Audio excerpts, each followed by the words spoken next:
Hello there, everybody. Sean Sheehan here for Sherdog.com with the very first edition of the betting show. And every week I will be bringing you my top 5 bets for the weekend in the world of mixed martial arts. I'll be looking at the UFC, Bellator, and beyond. If there's a PFL coming up, if there's a Cage Warriors coming up, and I can get odds and I can have a look at them, and I think I see a good bet, I'll be giving it to you, and I will be detailing my top 5 bets today and every week for the foreseeable future, as long as they keep me. So I will be doing that. Before I get into anything, bet responsibly is the first thing to say. And the second thing to say is, I'm not a betting expert, right? I'm someone who's been covering MMA for going on 10 years now at this stage. I want to talk to it in an MMA point of view, from an MMA fan point of view, not from a betting fan or a betting expert point of view. I'm looking at this as someone who has a tether in their pocket at the end of the week and saying, give me a couple of bets to put on and I'll do it that way. You're not going to have I'm putting 4 units or a unit and a half or anything from me. That's not going to be this type of show.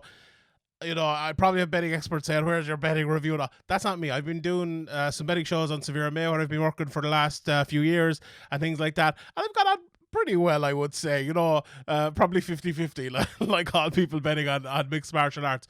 But I wanted to just say that beforehand, because I feel like there maybe is a lot of that, a lot of betting. MMA is a very hard thing to bet on, as well. And I feel like I look at some fights maybe a different way, and I look at why I think they will go this way and maybe why I don't. And there's some bets I will show. There's one here I have as well, where it's a long shot, and I will every week. That's one thing I promise I will have. I will have a long shot every week. So not necessarily think the person is definitely going to win this way or anything, but if you have, you've £2 in your pocket there, and it's like, that's like 50 to 1. Let's make 30 quid. Let's do it. So I'll have one of those as well. But let's get into it. I'm talking myself down now here before I start. I'm talking people out to watch it, but never mind. Let's get straight into it. So I'm going to look at Bellator 268, which goes down this weekend. I have a full preview for that up on Sherdog.com, so you can watch that there for a clear look at just the fights themselves with no betting or anything like that, if you fancy that. And in the UFC as well goes down with Norma Dumont taking on Aspen Ladd in the main event there. I assume this is in Vegas. Yeah, that's in Vegas at the UFC Apex, as seemingly every UFC card is these days, but however. So let's get straight into it. My first bet I'm looking at here, I'm going for Corey Anderson at -164. And this is the latest odds as I record here. So these odds obviously can change. I was actually looking at it this morning, and I think he was -170. So he's coming in a little bit. But from looking at a couple of Corey Anderson's fighting, obviously Corey Anderson is fighting Ryan Bader this weekend in the semi-final of the Bellator light heavyweight tournament. I'm watching a couple of his most recent fights from Corey Anderson's point of view and from Ryan Bader's point of view. I just feel like Corey Anderson is maybe fighting the way Corey Anderson should have been fighting for the last few years, and Ryan Bader is maybe starting to look a little bit old. Now, Ryan Bader's had some very tough matchups, and a lot tougher matchups than Corey Anderson over the last while, so you're not going to look as good when you're fighting maybe a higher class of fighter. Like Corey Anderson's last two was Yashimuradov and Manhoef. Bader, he fought Machida last time out, but he also fought, Nemkov before that, and he's been fighting, some very, very good fighters for the last while. But his last one, he fought Machida last time, but that Nemkov fight, I just thought he looked kind of old in that fight, and I just thought he looked a tad slower than he is going to look, or that you would expect someone like Ryan Bader to look. And, at the age of 38 now, in that division where he's been a very good athlete for a long time, I feel like maybe now is the time that he starts losing to a guy like Anderson. And if this had been a couple of years ago, I would have picked Bader probably all ends up. But I look at Anderson and I look at that fight against Yashimuradov and Manhoef where he opened up a little bit more, and I feel like that was, as I mentioned, that was kind of a change of him to fight that way. I feel like if he can put how he fought, say, against the likes of Blachowicz and others, and, he ended up losing that, but he fought a slower, more kind of steady pace. If he puts that steadier, more intelligent maybe pace that we've seen in, fights like Glover Teixeira and stuff before that, with the little bit more of attacking and the little bit more of a ruthless streak like he showed against Yashimuradov, especially when he got on top, I think it could be time for him here, and I think he might be a little quicker to the punch, like Nemkov was against Bader, and I could see him winning this here. It's going to be, I think it's going to be a close enough fight, but I'm just about going for Corey Anderson to take that one. So that's let me just look again, -164. Next one I'm going for, I'm gonna stick to the, well, that's the co-main event, but I'm gonna stick to the main event here in the UFC, and I'm going for Norma Dumont just to win straight up at +125. Now, she's a couple of different prices in a couple of different places. I'm looking here. She's +118, +110, +125, +125 at the moment. Now, here is the best price you will get her at. And to be honest, I'm picking it completely off of watching a couple of her fights over the last few days. Like, I've just been very impressed with like her level of athleticism.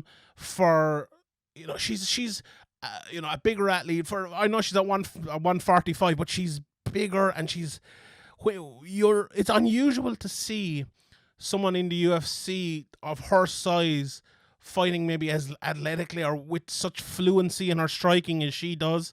And I think someone like Aspen Ladd, who is, okay, she struggles to make 135, but you know, the height difference is probably negligible here as well. But I just feel like Dumont might be a little bit bigger and stronger, if I might put it that way, like stronger in the clinch and stronger in those sort of areas. And when it comes to the striking, I think she'll just have a little bit more pop. And I feel like that little bit in every area and I assume this is 5 rounds as well. Let me just look at it here if it says it. I think it is. Yeah, it is 5 rounds.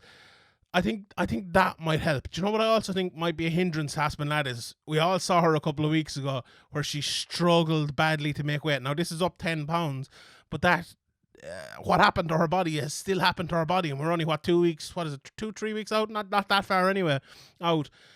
To go 5 rounds like that, you know, I was looking at the decision, I was looking at inside the distance, but I said I would stick to just Dumont straight up.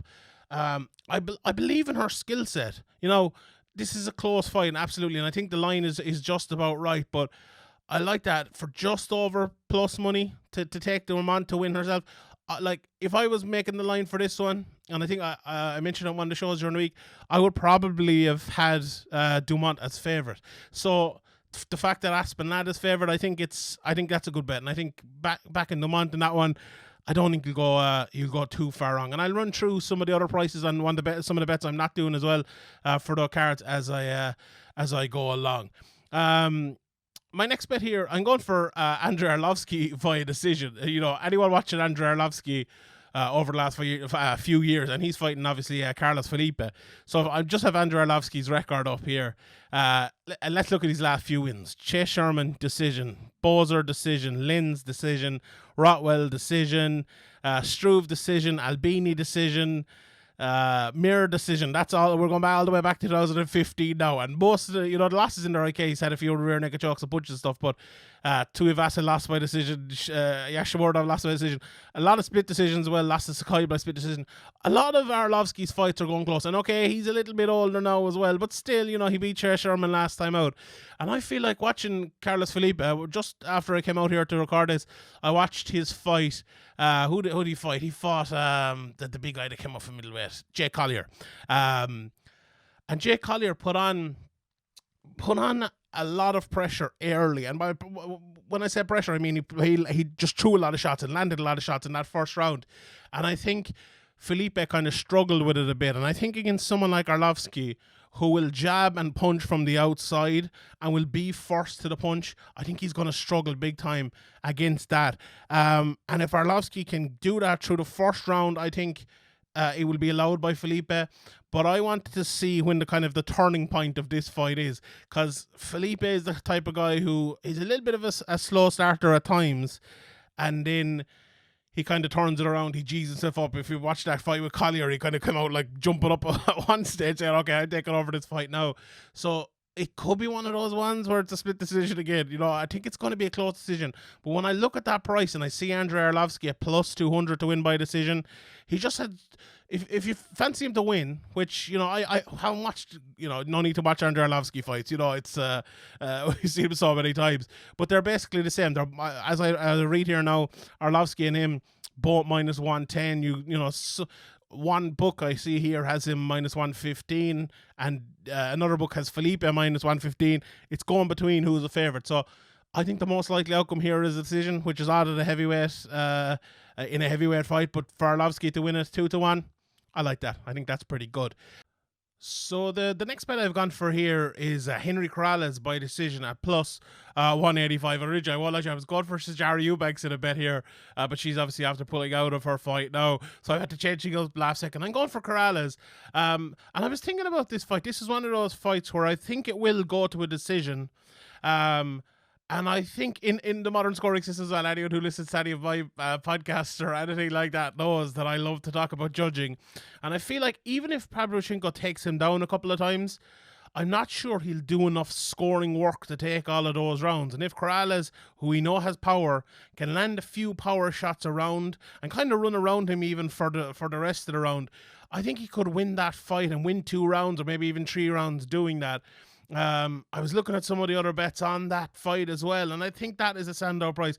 You know, come closer to the fight, you might even be able to get him at plus 200. So I really like that one. I think Corrales is one of those guys where he has had fights in the past like this, which should play into his side when we're talking about this fight. Like the fight against Darian Caldwell, where at times he was a little too rushed and at times he wasn't rushed enough.